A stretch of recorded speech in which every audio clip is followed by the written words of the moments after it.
میں نے D S P صاحب کو سلوٹ مارا اور ان کے کمرے سے باہر آ گیا۔ حافظ آباد سے میں پنڈی بھٹیاں پہنچا تو سپہر ہو چکی تھی۔ میرے پاس نہایت ہی اہم نوعیت کے کچھ کاغذات تھے۔ میں نے سوچا پہلے ان کاغذات کی فائل تھانے میں محفوظ کر لوں، پھر مقتول کی ساتھی عورت کا بیان لینے ہسپتال جاؤں گا۔ حالانکہ گزشتہ روز ڈاکٹر نے مجھ سے یہی کہا تھا کہ میں بیان لینے کے لیے صبح ہسپتال جاؤں، لیکن میں نے چودھری حق نواز کے عدالتی ریمانڈ کو مقتول کی ساتھی کی گواہی پر فوقیت دی تھی۔ میں تھانے پہنچا تو پتہ چلا کہ دنگا فساد کا ایک سنگین کیس میرا منتظر تھا، جس میں متعدد افراد زخمی ہوئے تھے۔ میں نے آتے ہی سب سے پہلے اے ایس آئی سلامت علی کے بارے میں پوچھا تو مجھے بتایا گیا کہ وہ تھوڑی دیر پہلے ہسپتال گیا ہے۔ وہ ہسپتال کیوں گیا ہے؟ ہیڈ کلرک بولا، ملک صاحب، ہسپتال سے دو افراد آپ کو بلانے آئے تھے۔ وہ خاصے گھبرائے ہوئے تھے اور چاہتے تھے کہ آپ فوراً ہسپتال پہنچے۔ آپ تھے نہیں، اس لیے ایس آئی صاحب چلے گئے۔ انہوں نے کچھ بتایا تو ہوگا کہ وہ مجھے ہسپتال کیوں لے جانا چاہتے تھے؟ میں نے پوچھا۔ وہ گھبرائے ہوئے کیوں تھے؟ مجھے اصل بات تو نہیں پتا جناب۔ انہوں نے اے ایس آئی صاحب سے ہی بات چیت کی تھی۔ اور انہوں نے جانے سے پہلے تمہیں کچھ نہیں بتایا؟ وہ بہت جلدی میں گئے ہیں جناب۔ ویسے میرا اندازہ ہے کہ مقتول کی ساتھی لڑکی کا کوئی معاملہ ہے۔ میں نے ایک دو مرتبہ ان کی زبان سے لڑکی کا لفظ سنا تھا۔ میں سوچ میں ڈوب گیا۔ گزشتہ روز اس عورت کی حالت خاصی تشویشناک تھی۔ سامعین، ایک بات کا آپ خیال نہ کیجیے گا، اور وہ یہ کہ میں نے بعض جگہ مقتول کی ساتھی کی عورت کو اور بعض جگہ لڑکی بتایا ہے۔ اس کی وجہ یہ ہے کہ میں اس وقت تک خود اس کے بارے میں زیادہ معلومات نہیں رکھتا تھا۔ ابھی تک میں فیصلہ نہیں کر سکا تھا کہ وہ عورت تھی یا لڑکی۔ ویسے میں نے اس کی عمر کا اندازہ 18 اور 20 کے درمیان لگایا تھا۔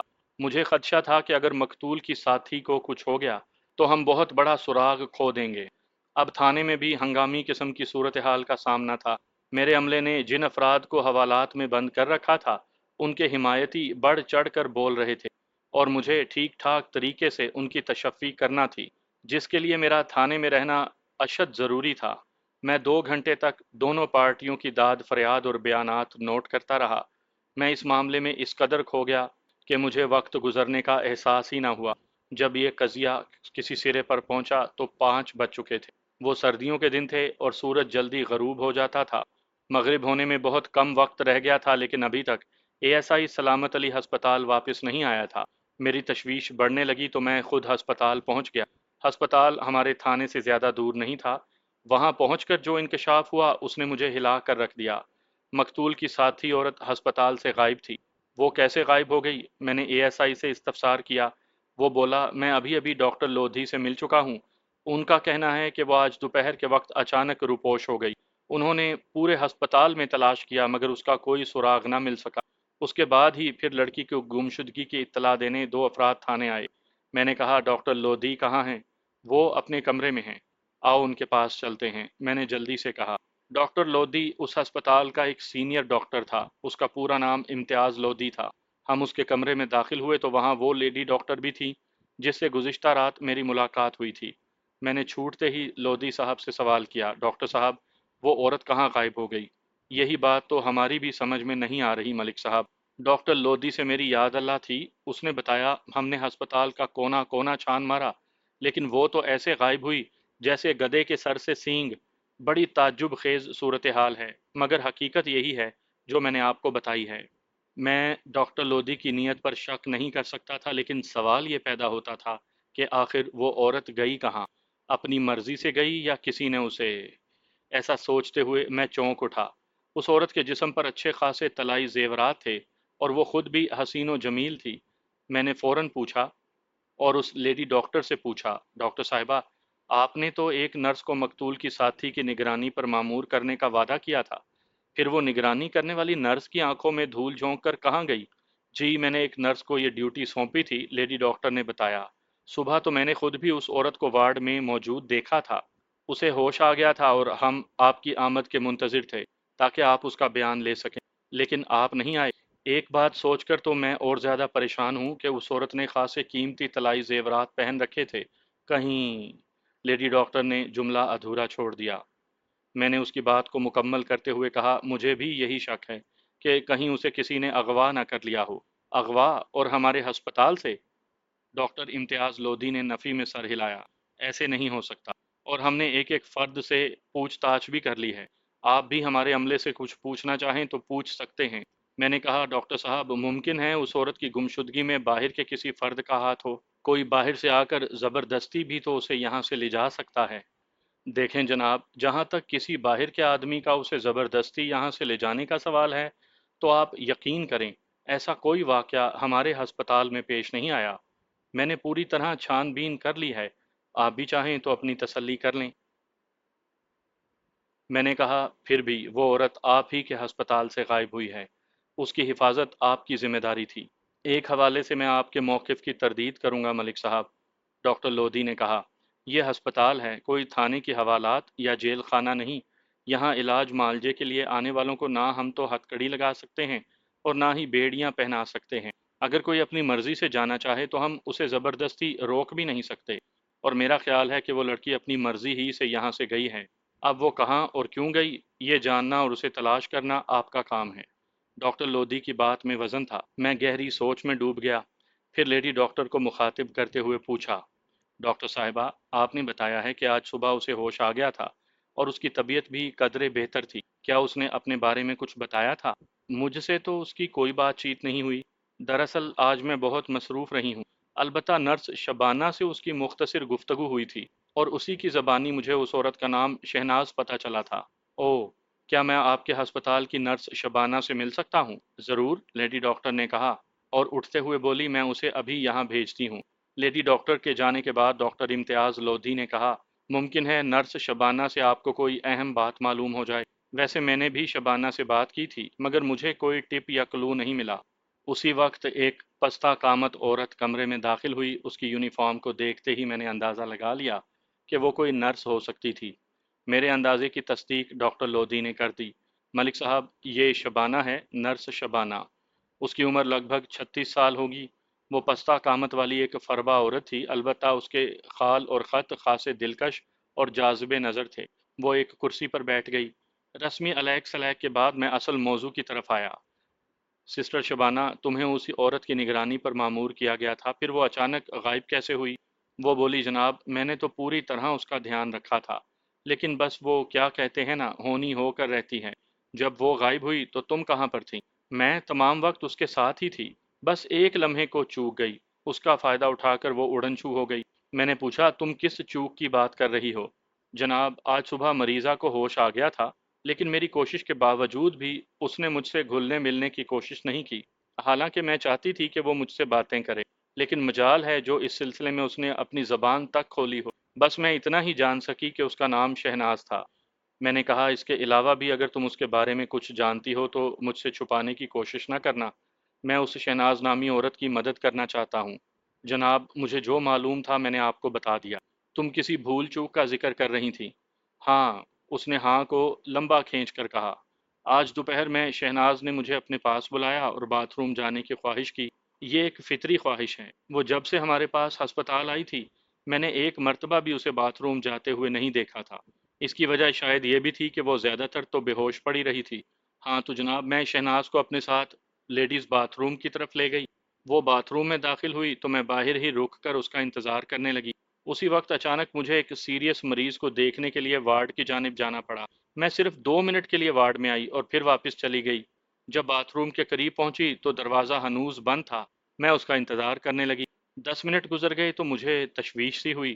اسے باتھ روم میں گئے ہوئے 20-25 منٹ ہو گئے تھے۔ میں نے سوچا کہیں وہ دوبارہ باتھ روم میں بے ہوش نہ ہو گئی ہو۔ میں نے مزید 5 منٹ انتظار کی، پھر دروازے پر دستک دی مگر کوئی جواب موصول نہ ہوا۔ میں نے دوبارہ دستک دی اور پوچھا کہ وہ خیریت سے ہے، مگر اس مرتبہ بھی کوئی جواب موصول نہ ہوا۔ جب مجھے ناکامی ہوئی تو میرے ذہن میں ایک اور خیال پیدا ہوا۔ پھر میں نے سوچا کہ باتھ روم کا دروازہ کھول کر دیکھنا چاہیے۔ جب میں نے دروازے کو دبایا تو وہ بآسانی کھلتا گیا۔ اسی وقت مجھے حیرت کا شدید جھٹکا لگا، کیونکہ باتھ روم اندر سے خالی تھا، وہاں شہناز کا نام و نشان تک نہیں تھا۔ میرے حواس بحال ہوئے تو میں نے اپنے سینئرز کو صورتحال سے آگاہ کیا۔ اس کے بعد ہم نے پورے ہسپتال میں اسے تلاش کیا، لیکن وہ حیرت انگیز طور پر کہیں بھی نہ ملی۔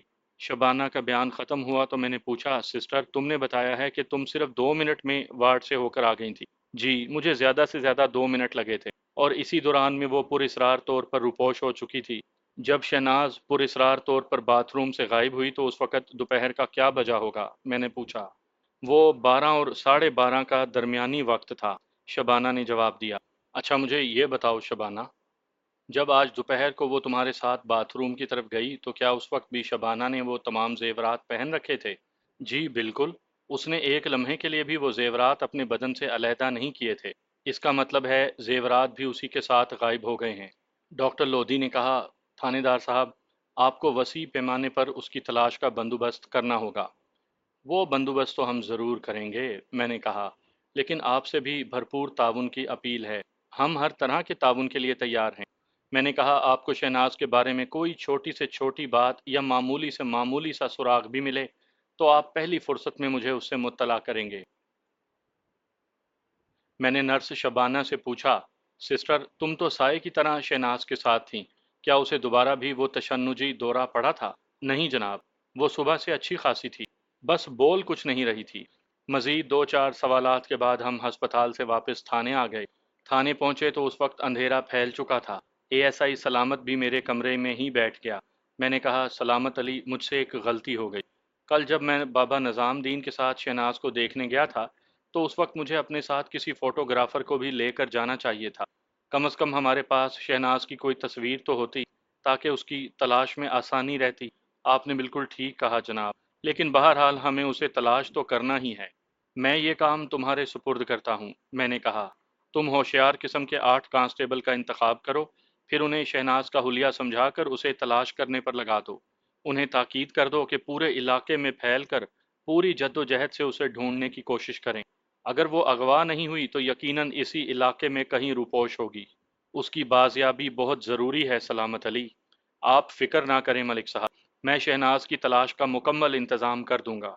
اس کے ساتھ ساتھ تم بس اسٹاپ اور تانگا اسٹینڈ کو بھی خود چیک کرو، ممکن ہے کہیں سے شہناز کا سراغ مل جائے۔ یہ بھی ہو جائے گا۔ آپ کا کل کا کیا پروگرام ہے جناب؟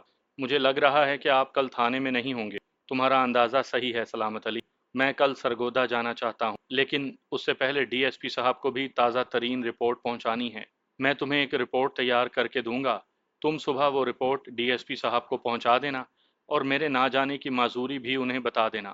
میں سیدھا سرگودا چلا جاتا ہوں۔ آپ فکر نہ کریں ملک صاحب، حافظ آباد والا کام یعنی ڈی ایس پی کو رپورٹ دینے والا کام میں صبح ہی صبح نمٹا لوں گا۔ مجھے مقتول کی جامعہ تلاشی سے جو ایڈریس ملا تھا اسی کے مطابق میں سرگودا جانے کا ارادہ رکھتا تھا، اور یہ بھی ہو سکتا تھا کہ شہناز بھی ادھر ہی جانے کا ارادہ رکھتی ہو، ورنہ ہم لوگ مکمل تاریکی میں تھے۔ آئندہ روز میں نے اے ایس آئی سلامت علی کے بجائے دوسرے اے ایس آئی شہباز کو اپنی تیار کردہ رپورٹ دے کر ڈی ایس پی صاحب کے پاس حافظ آباد روانہ کر دیا اور خود سرگودا جانے والی بس میں سوار ہو گیا۔ اے ایس آئی سلامت علی کو میں نے دانستہ تھانے میں روک لیا تھا۔ میری غیر موجودگی میں وہ تمام امور زیادہ بہتر انداز میں نمٹا سکتا تھا۔ پھر اس کی مدد کے لیے حوالدار نزاکت علی بھی موجود تھا۔ میں سرگودا سے بھلوال اور بھروال سے موزہ نور پور نون پہنچ گیا۔ پھر ارشاد حسین کا گھر تلاش کرنے میں مجھے کوئی دقت نہیں ہوئی، لیکن ارشاد حسین اپنے گھر پر موجود نہیں تھا۔ اس کی بیوی نے بتایا کہ وہ اس وقت اپنی دکان پر ہوگا۔ ارشاد حسین آڑت کا کام کرتا تھا اور منڈی بھلوال میں اس کی دکان تھی۔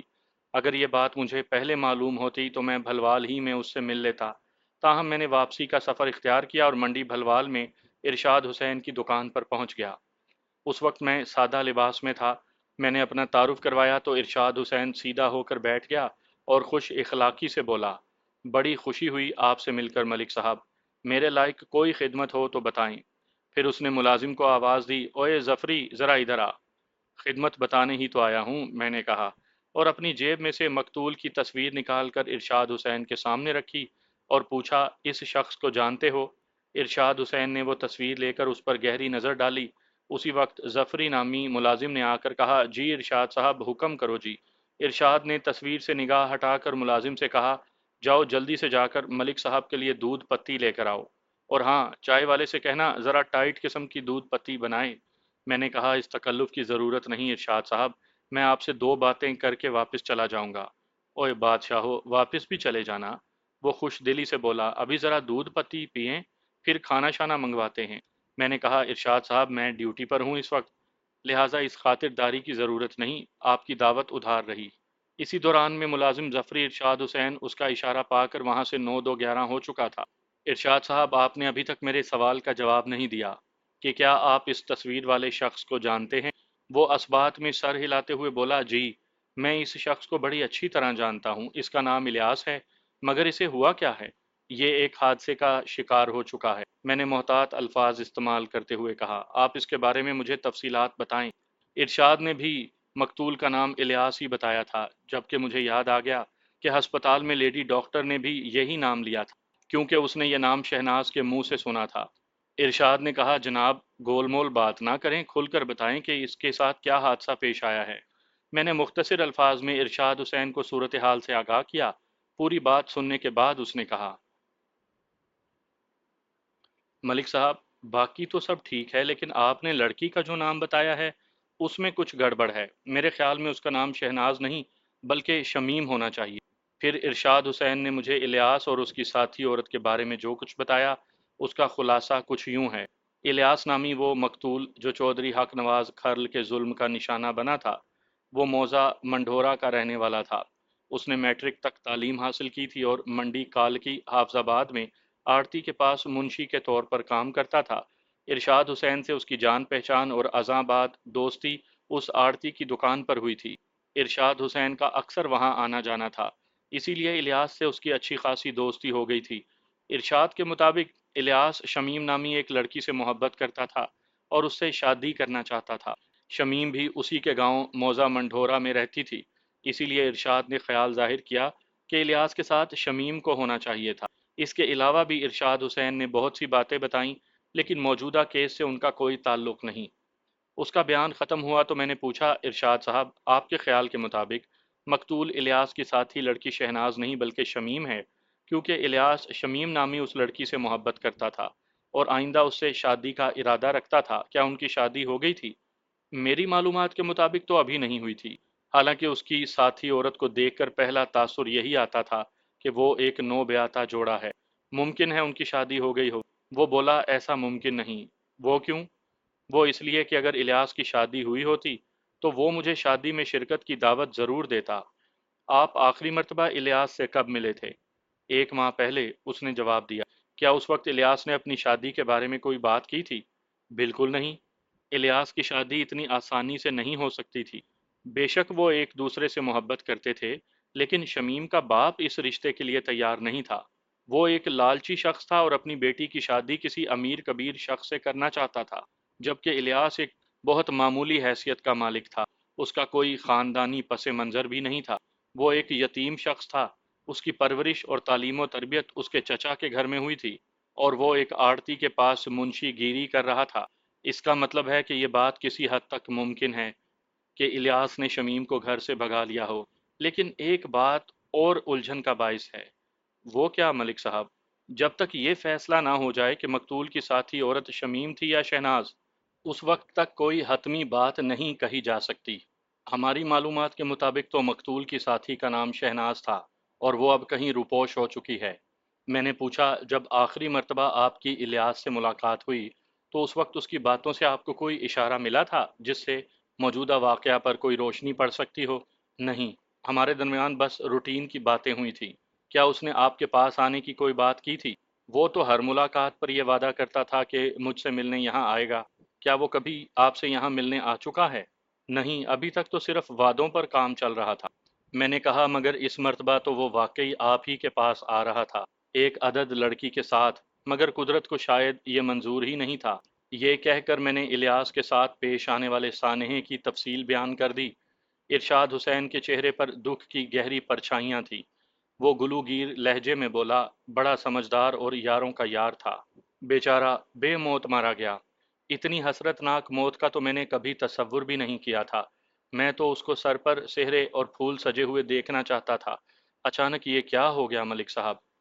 میں ارشاد حسین کے غم کو سمجھتا تھا، لیکن میں اس کی دل جوئی ہی کر سکتا تھا، اس کے دوست کو دوبارہ زندہ تو نہیں کر سکتا تھا۔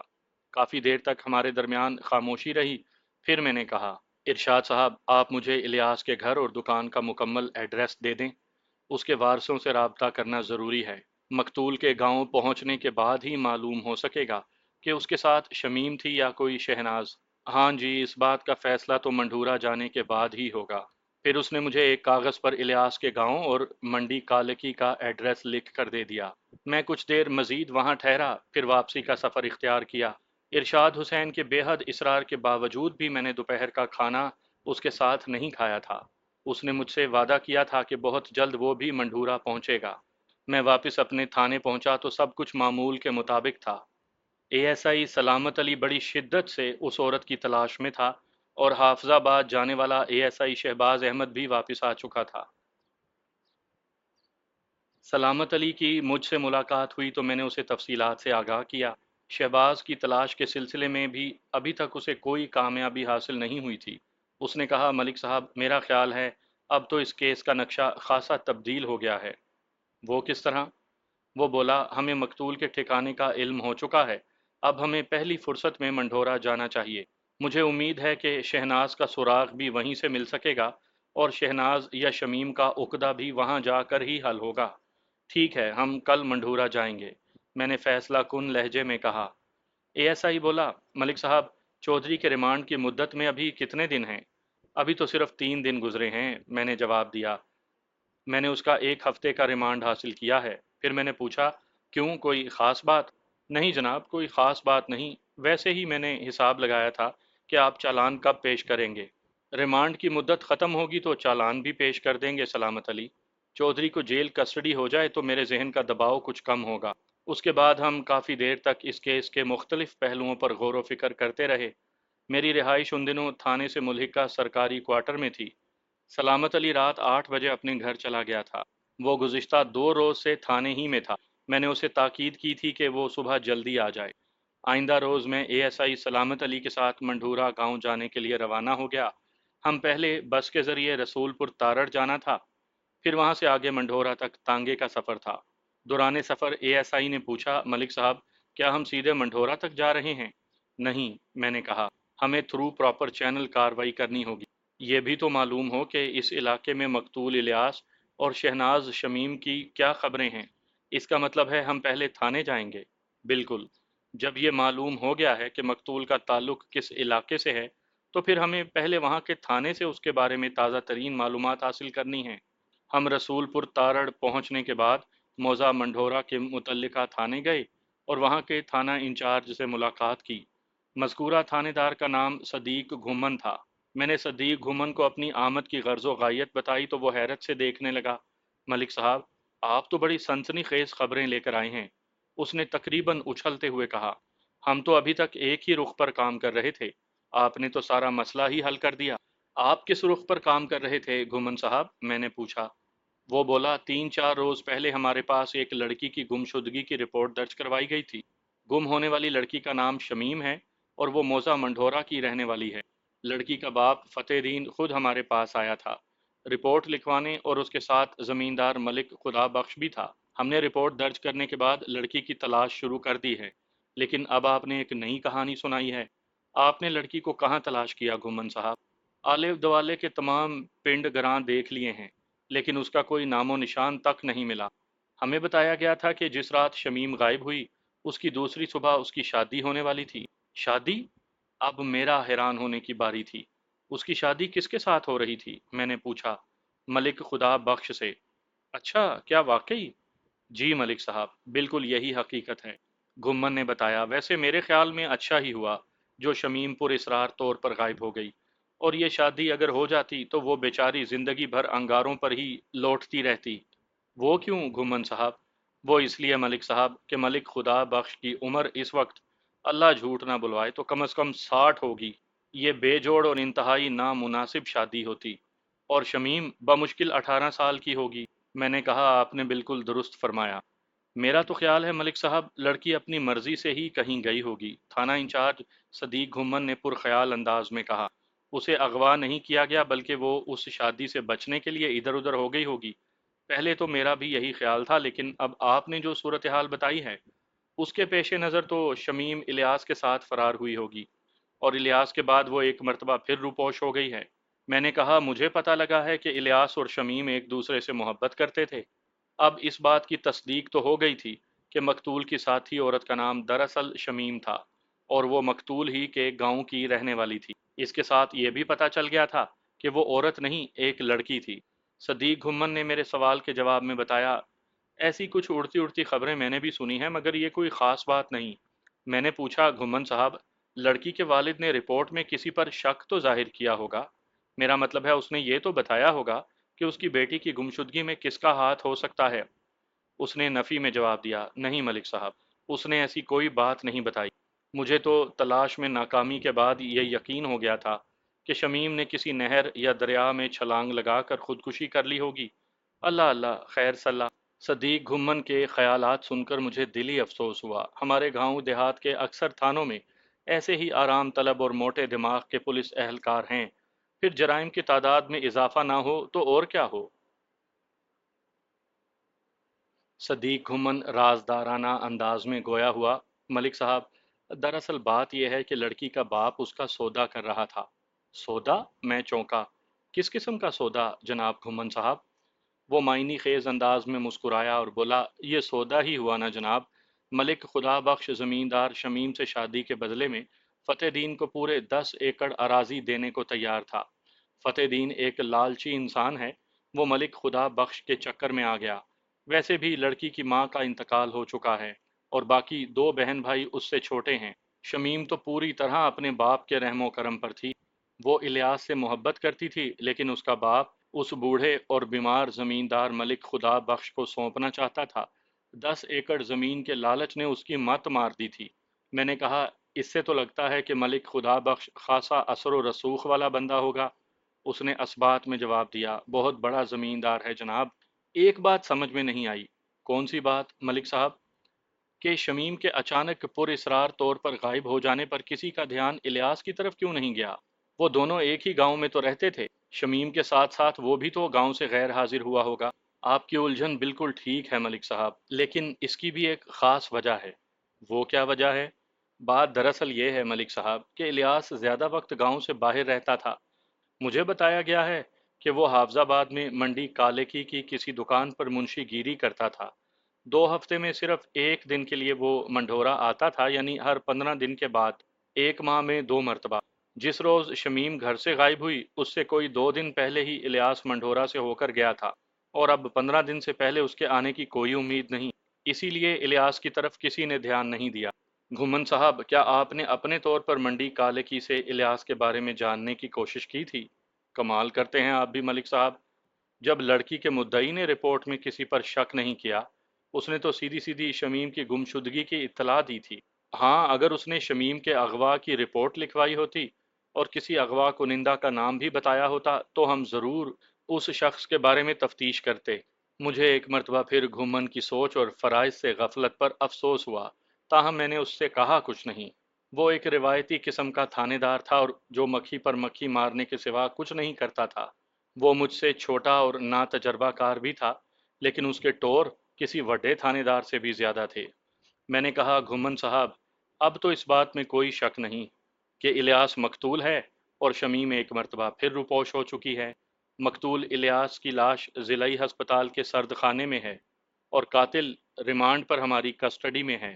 منڈھورا گاؤں آپ کے تھانے کی حدود میں آتا ہے، اس لیے اب آپ فوری طور پر مقتول کے وارثوں سے رابطہ کرنے کی کوشش کریں اور ضلعی ہسپتال سے مقتول کی لاش کو حاصل کر کے اسے متعلقہ لوگوں تک پہنچانے کا بندوبست بھی کریں۔ قتل چونکہ میرے تھانے کی حدود میں ہوا ہے، اس لیے چودھری حق نواز والا معاملہ میں خود دیکھ لوں گا۔ اور شمیم کا کیا ہوگا ملک صاحب؟ اس کی گمشدگی کی رپورٹ تو ہمارے پاس درج کروائی گئی تھی نا؟ میں نے کہا، اسے تلاش کرنا آپ کی ذمہ داری ہے، اگر آپ چاہیں تو۔ نہ چاہتے ہوئے بھی میرا لہجہ خاصا تلخ و ترش ہو گیا تھا۔ کیوں نہیں، کیوں نہیں، میں اس کو بھلا کیوں تلاش نہیں کروں گا؟ دراصل ابھی تک اس کے بارے میں کوئی سراغ یا اشارہ نہیں ملا تھا نا۔ اب تو میں نے آپ کو بہت سارے اشارے دے دیے ہیں۔ بہت شکریہ جناب، لیکن مجھے آپ کا تعاون چاہیے ہوگا۔ میں ہر طرح کے تعاون کے لیے تیار ہوں، میں نے کہا۔ صدیق گھمن نے فوراً اپنے ایک ماتحت کو بلایا اور کہا، تم اسی وقت منڈھورا روانہ ہو جاؤ اور شمیم کے باپ فتح دین کو لے کر تھانے آؤ۔ اس نے پوچھا، جناب کیا ملک صاحب کو بھی بلانا ہے؟ غالباً ملک صاحب سے اس کی مراد ملک خدا بخش تھا، جو شمیم سے شادی کرنے والا تھا۔ صدیق گھمن نے اس کانسٹیبل کو جھڑکا، تمہاری زبان بہت زیادہ چلتی ہے، جتنا کام بتایا جائے بس اتنا ہی کرو۔ جناب میں کسی اور کو بھی اپنے ساتھ لے جاؤں؟ ہاں، ایک کانسٹیبل اور ساتھ لے جاؤ۔ میں نے گھومن سے کہا، آپ مقتول کے وارثوں سے بھی رابطہ کر لیں، یہ زیادہ ضروری کام ہے۔ اس بیچارے کا ہے کون ملک صاحب؟ بچپن ہی میں یتیم ہو گیا تھا، چچا چچی نے پالا پوسا، وہ دونوں بے اولاد تھے، انہیں اولاد مل گئی اور الیاس کو سرپرست۔ یہ حقیقت اپنی جگہ گھومن صاحب، لیکن مقتول کی لاش ان تک پہنچانا ضروری ہے۔ وہ تو ابھی تک یہی سمجھ رہے ہوں گے نا کہ ان کا بھتیجا منڈی کالکی میں آڑت کا حساب کتاب لکھ رہا ہوگا۔ جوان الیاس کی لاش وصول کر کے ان پر تو قیامت ہی ٹوٹ پڑے گی۔ صدیق گھمن نے کہا، اسی لیے ملک صاحب میں فوری طور پر انہیں اس صدمے سے دوچار نہیں کرنا چاہتا۔ پہلے میں فتح دین وغیرہ سے بات کر لوں، پھر مقتول کے وارثوں کے بارے میں سوچوں گا۔ ویسے بھی مقتول کی لاش کو یہاں لانے میں کچھ وقت تو لگے گا ہی نا۔ بہرحال یہ آپ کے اندرونی معاملات ہیں گھمن صاحب، آپ جس طرح چاہے مناسب سمجھیں کرتے رہیں، میں نے اپنا فرض پورا کر دیا، اب ہمیں اجازت۔ اس کے ساتھ ہی میں اٹھ کھڑا ہوا۔ صدیق گھمن اپنی کرسی سے اٹھ کر بولا، نہیں جناب، ایسے نہیں جانے دوں گا ملک صاحب۔ پھر کیسے جانے دیں گے؟ مجھے اپنی خدمت شدمت کا موقع تو دیں، میں دوپہر کے کھانے کا انتظام کرواتا ہوں، آپ تشریف رکھیں، ابھی ککڑ شکڑ تیار ہو جاتے ہیں۔ اس زحمت کی ضرورت نہیں گھمن صاحب۔ زحمت کیسی ملک جی، یہ تو کھانے کا وقت ہے۔ میرا وہاں آنے کا مقصد پورا ہو چکا تھا، اب میرا مزید رکنا وقت ضائع کرنے کے مترادف تھا۔ میں نے اپنی ذمہ داری نبھا دی تھی۔ اس کے آگے تھانے دار صدیق گھمن کا کام تھا۔ میں نے معذرت کی اور وہاں سے نکل آیا۔ کچھ دیر کے بعد ہم دونوں ایک بس میں سوار ہو کر اپنے علاقے کی طرف واپسی کا سفر شروع کر چکے تھے۔ آنے والے 2 روز میں مقتول الیاس کی لاش اس کے چچا چچی کے حوالے کر دی گئی۔ اس کے بعد ان کے گھر میں جو قیامت برپا ہوئی ہوگی، اس کا میں بس تصور ہی کر سکتا تھا۔ الیاس کی موت انتہائی حسرتناک انداز میں ہوئی تھی۔ ریمانڈ کی مدت پوری ہونے کے بعد میں نے چالان عدالت میں پیش کر دیا۔ میں نے چالان کی تیاری میں اس بات کا خاص طور پر خیال رکھا تھا کہ کسی بھی صورت چودھری حق نواز بچ نہ پائے۔ چودھری کو عدالت کے حوالے کرنے کے بعد میں مطمئن ہو گیا تھا۔ تقریباً 2 سال تک یہ مقدمہ چلتا رہا، پھر سیشن کورٹ نے چودھری کو سزائے موت سنا دی۔ بڑے چودھری علی نواز کھرل نے عدالت کے فیصلے کے خلاف ہائی کورٹ میں اپیل دائر کر دی اور پیسہ پانی کی طرح بہانے لگا۔ اس کے ساتھ ہی وہ اپنا اثر و رسوخ بھی استعمال کر رہا تھا۔ اس کی تگ و دو کا نتیجہ یہ برآمد ہوا کہ ہائی کورٹ نے سزائے موت کو سزائے قید تا حیات میں بدل دیا۔ میں اپنی کامیابی پر جس قدر مسرور تھا، چودھری علی نواز کھرل اپنی شکست پر اتنی ہی شدت سے تل ملایا ہوا تھا۔ وہ اپنی پوری کوشش کے بعد بھی حق نواز کو سزا سے نہیں بچا سکا تھا، تاہم میں اس کی انتقامی کارروائی کا نشانہ بن گیا۔ جب تک مقدمہ چلتا رہا، اس وقت چودھری علی نواز کی توجہ پوری طرح بیٹے کی رہائی پر لگی رہی، لیکن جیسے ہی عدالت نے حق نواز کو سزا سنائی، علی نواز کی توپوں کا رخ سیدھا میری طرف ہو گیا۔ وہ اپنی تمام تر کوششوں کے باوجود بھی حق نواز کے لیے کچھ نہ کر سکا تھا۔ اس کا اثر و رسوخ کارآمد ثابت نہ ہو سکا، لیکن میرے معاملے میں اس کے تعلقات کی قوت کام کر گئی۔ چودھری علی نواز کھرل میرا تبادلہ کروانے میں کامیاب ہو گیا۔ میرے لیے یہ کوئی نئی بات یا پریشانی والی بات نہیں تھی۔ ایک ایماندار اور فرض شناس پولیس آفیسر کو ایسی صورتحال سے اکثر واسطہ پڑتا ہی رہتا ہے۔ قصہ مختصر، میں پنڈی بھٹیاں کے تھانے سے تبدیل ہو کر جھنگ صدر کے ایک تھانے میں آ گیا۔ یہ کہانی یہیں پر ختم ہو جاتی اگر سرور حسین سے دوبارہ ملاقات نہ ہوئی ہوتی۔ وہی سرور حسین جو 2.5 سال قبل پنڈی بھٹیاں کے لاری اڈے پر مجھ سے ملا تھا، جس نے بابا نظام دین کے ساتھ بس میں سفر کیا تھا اور مقتول کی ساتھی عورت کو دیکھنے ہمارے ساتھ ہی ہسپتال گیا تھا۔ سرور حسین سے میری دوسری ملاقات جھنگ صدر کے مین بازار میں ہوئی تھی۔ میں نے تو اسے دیکھا بھی نہیں تھا، مگر اس کی نظر مجھ پر پڑ گئی تھی۔ وہ اچانک میرے سامنے آیا، ملک صاحب آپ یہاں جنگ میں؟ میں نے بغور اس کا جائزہ لیا اور مجھے یاد آ گیا کہ میں نے پہلے اسے کہاں دیکھا تھا۔ میں نے کہا، سرور حسین بھائی میں تو سرکاری ملازم ہوں، سرکار جہاں بھیج دے جانا پڑتا ہے، لیکن تم یہاں کیا کر رہے ہو؟ تمہارا گھر تو حصے کی میں نہیں تھا؟ اس نے جواب دیا، جناب گھر تو میرا وہیں ہے، لیکن پچھلے سال میں نے شادی کر لی تھی اور میری سسرال کھیوا میں ہے، میں اپنی سسرال آیا ہوا تھا تو ادھر جھنگ میں بھی کچھ خریداری کرنے چلا آیا اور اتفاق سے آپ سے ملاقات ہو گئی۔ چلو یہ بھی اچھی بات ہے، میں نے کہا، پھر بھرجائی کو میرا سلام کہنا۔ بھئی سرور حسین، تم نے تو بڑے یادگار قصبے کی عورت سے شادی کی ہے۔ کھیوا تو اپنا ایک تاریخی اور رومانی پس منظر رکھتا ہے۔ یہ بات تو آپ نے ٹھیک کہی جناب، وہ خوش ہو گیا۔ کھیوا قصبہ جھنگ سے کم و بیش 8 میل دور چنیوٹ روڈ پر واقع ہے۔